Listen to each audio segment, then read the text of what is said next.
حي على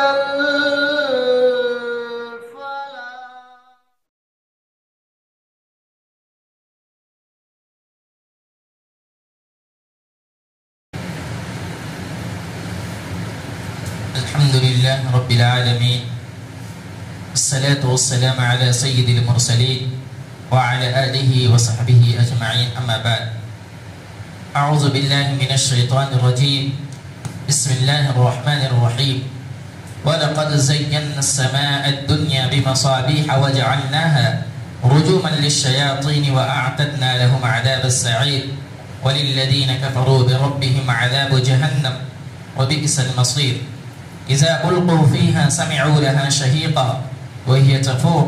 تكاد تميز من الغيظ كلما ألقي فيها فوج سألهم خزنتها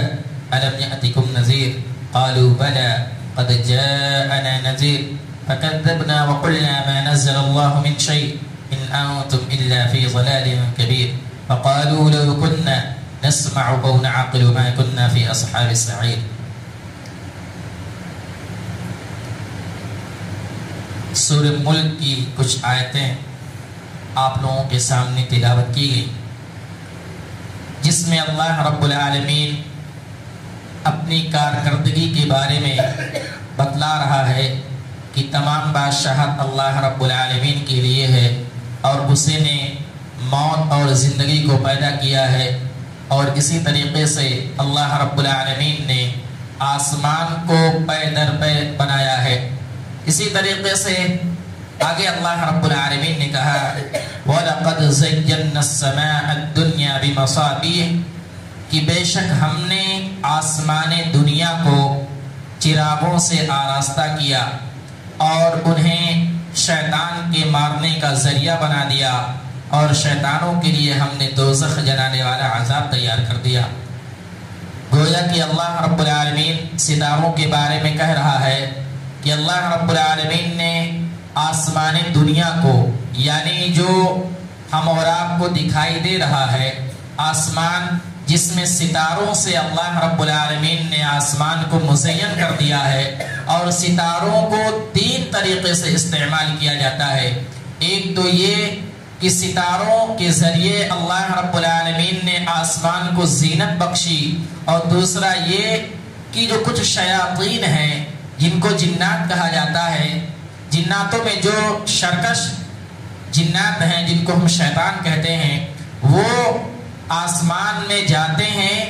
اور اللہ رب العالمین کی باتوں کو سننے کی کوشش کرتے ہیں. تو یہ تارے جو ہیں وہ جب شیطان اس پر جاتے ہیں تو انہیں تاروں کو توڑ کر کے ان کو مارا جاتا ہے. یہ دوسری اور تیسری چیز یہ کہ انہی ستاروں کے ذریعہ سے اگر کوئی آدمی کہیں بھٹک جاتا ہے تو اس سے اس کو راستہ ملتا ہے. تو اللہ رب العالمین نے ستاروں کو پیدا کرنے کے تین مقاصد بیان کیے ہیں. ایک تو یہ کہ اس سے آسمان کی زینت بنی ہوئی ہے، دوسرا شیطان کو مارنے کے لیے، اور تیسرا اگر کوئی آدمی بھٹک جائے تو اس سے اس کو رہنمائی ملتی ہے. اور وَأَعْتَدْنَا لَهُمْ عَذَابَ السَّعِيرِ، اور ہم نے شیطانوں کے لیے دردناک عذاب تیار کر رکھا ہے. اور آگے بیان فرمایا وَلِلَّذِينَ كَفَرُوا بِرَبِّهِمْ عَذَابُ جَهَنَّمَ وَبِئْسَ الْمَصِيرُ، اور اپنے رب کے ساتھ کفر کرنے والوں کے لیے جہنم کا عذاب ہے، اور وہ کیا ہی بری جگہ ہے. یعنی کہ اگر کوئی آدمی اس دنیا کے اندر اللہ رب العالمین کا کفر کرتا ہے، اللہ رب العالمین کا انکار کرتا ہے، تو اللہ رب العالمین ان کو دھمکا رہا ہے، ڈرا رہا ہے، جہنم کے بارے میں وہ چیزیں بتلا رہا ہے کہ اللہ رب العالمین کا انکار کرنے والا، اللہ رب العالمین کا ناشکرا، اللہ رب العالمین کا نافرمانی کرنے والا اگر اس دنیا کے اندر اپنی منمانی زندگی گزارے گا تو کل قیامت کے دن اللہ رب العالمین اس کے اعمال کے حساب سے اس کو جہنم میں داخل کرے گا. اور کہا وَبِئْسَ الْمَصِيرُ، جو کہ بہت ہی بری جگہ ہے. آگے جہنم کے بارے میں تذکرہ کرتے ہوئے اللہ رب العالمین نے کہا اِذَا أُلْقُوا فِيهَا سَمِعُوا لَهَا شَهِيقًا وَهِيَ تَفُورُ، جب اس میں یہ ڈالے جائیں گے تو ان کے بڑے زور سے کی آواز سنیں گے اور جوش مار رہی ہوگی. کہتے ہیں کہ شہیق کے معنی یہ ہے، اس آواز کو کہتے ہیں جو گدھا پہلی مرتبہ نکالتا ہے اور یہ بہت ہی قبیح ترین آواز ہوتی ہے، جہنم بھی گدھے کی طرح آواز کر رہی ہوگی۔ قرآن مجید کے بارے میں، قرآن مجید میں ہے کہ اللہ رب العالمین نے گدھے کی آواز کے بارے میں کہا ہے ان انکر الاصوات لصوت الحمیر، کہ سب سے بری آواز اگر کسی کی ہے تو گدھے کی ہے۔ تو گدھے کی آواز سے جہنم کی آواز کو تشبیہ دی گئی ہے۔ ہم اور آپ اندازہ لگائیں کہ وہ جہنم کس طریقے سے جوش مار رہی ہوگی اور وہ پورے آب و تیش میں ہوگی، اور اس میں جب جہنمی ڈالے جائیں گے تو وہ جہنم بھڑک اٹھے گا، جہنم بھڑک اٹھے گا اور اپنے جوش مارتے ہوئے ایسا لگے گا کہ ابھی جہنم پھٹ جائے گی۔ تو یہ جہنم کے بارے میں تذکرہ کیا گیا ہے۔ جو لوگ اللہ رب العالمین کی نافرمانی کریں گے وہ اپنے اعمال کے حساب سے جہنم میں داخل کیے جائیں گے۔ آگے اللہ رب العالمین نے کہا تکاد تمیز من الغیظ کلما القی فیہا فوج سألہم خزنتها الم یأتکم نذیر، قریب ہے کہ ابھی جہنم غصے کے مارے پھٹ جائے، جب کبھی اس میں کوئی گروہ ڈالا جائے گا تو اس سے جہنم کے دروغے پوچھیں گے کہ کیا تمہارے پاس ڈرانے والا کوئی نہیں آیا تھا۔ یہ جہنم کے بارے میں تذکرہ کیا گیا ہے کہ جہنم اتنی زیادہ جوش مارے گی کہ ایسا لگے گا کہ ابھی پھٹ جائے گی، اور جب بھی کوئی گروہ، جب بھی کوئی مشرکین، جب بھی کافر کے لوگ جو اللہ رب العالمین کی ہمیشہ نافرمانیاں کرتے تھے، جب اس میں ڈالے جائیں گے تو جہنم کا جو داروغہ ہوگا ان سے سوال کرے گا کیا تمہارے پاس کوئی ڈرانے والا گیا تھا یا نہیں گیا تھا، کیا تم کو صحیح راستہ دکھلانے کے لیے کوئی بتلانے کے لیے گیا تھا یا نہیں گیا تھا، کیا تمہارے پاس دین کی باتیں پہنچی یا نہیں پہنچی تھی، کیا اللہ رب العالمین کی صدائیں تمہارے کانوں میں گئی تھی یا نہیں گئی تھی۔ تو وہ لوگ کیا کہیں گے قالوا بلا قد جاءنا نذیر، جی ہاں ہمارے پاس ڈرانے والا، بتلانے والا، دھمکانے والا، صحیح راستہ دکھلانے والا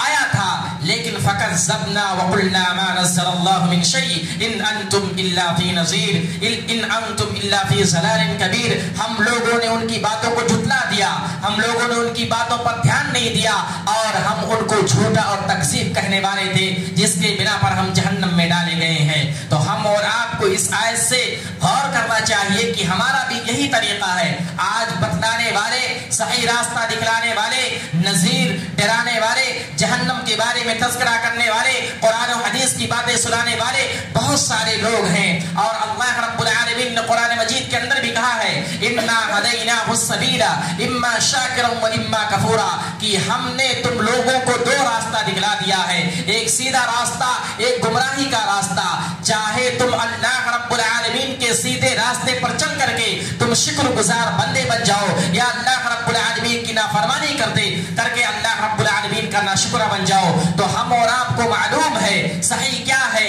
غلط کیا ہے، قرآن کیا کہتا ہے، حدیث کیا کہتی ہے، لیکن پھر بھی ہم اور آپ اللہ رب العالمین کے بتائے ہوئے طریقے پر نہیں چل پاتے ہیں، کچھ ایسے کارنامے کر دیتے ہیں جس سے اللہ رب العالمین کی نافرمانی ہو جاتی ہے۔ تو اگر ہمارا یہی طریقہ رہا، اگر ہم اور آپ اسی طریقے سے اپنی زندگی گزارتے رہے تو کل قیامت کے دن ہمارا اور آپ کا یہ جواب ہوگا قالوا بلا قد جاءنا نذیر، ہم لوگوں کے پاس ڈرانے والا آیا تھا، اللہ رب العالمین کی باتیں بتانے والا آیا تھا، نبی اکرم صلی اللہ علیہ وسلم کی باتیں ہم تک پہنچی تھی، لیکن کیا ہوا فکذبنا وقلنا ما نزل اللہ من شیء، ہم نے ان کی باتوں کو جھٹلا دیا، ہم نے ان کو برا بھلا کہا، ہم نے ان کو مجنون کہا، ہم نے ان کی باتوں پر لبیک نہیں کہا، جس کے بنا پر آج نتیجہ یہ ہے کہ ہم جہنم میں داخل کیے جا رہے ہیں۔ تو ہم اور آپ اپنے سینے پر ہاتھ رکھیں، اپنے دل پر ہاتھ رکھیں، اپنے نفس کا محاسبہ کریں کہ کس طریقے سے ہم اور آپ اپنی زندگی گزار رہے ہیں۔ کیا ایسا تو نہیں ہے کہ ہمارے پاس دین کی باتیں آ چکی ہیں،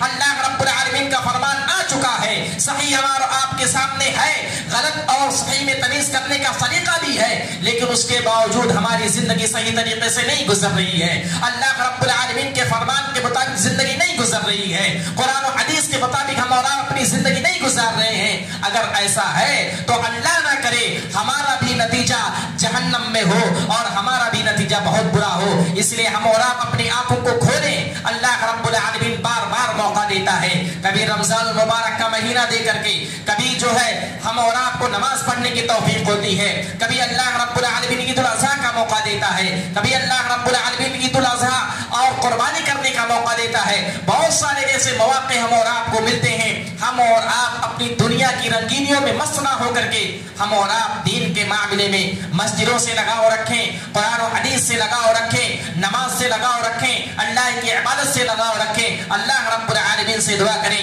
اسی میں ہمارے لیے کامیابی ہے، کیونکہ یہ دنیا کی زندگی ختم ہونے والی ہے۔